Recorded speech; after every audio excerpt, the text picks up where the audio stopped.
Sisi ni wana wa Mungu, tunaongozwa na Roho. Haleluya.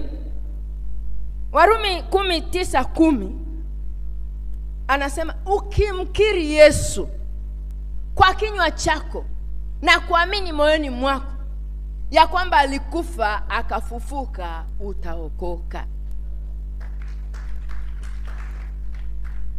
Kwa hiyo kuna umuhimu wa kumkiri Yesu, sio kuenenda kwa akili tu. Kila kitu kimeandikwa, ni andiko, na Yesu yuko ndani yetu. Uzima wa milele tunao. Sisi ni watoto wa Mungu, Yohana 1:12. Tunaongozwa na Roho, Rumi 8:14. Mungu amesema hata kuacha kabisa wala hata kupungukia, Waebrania 13:5b.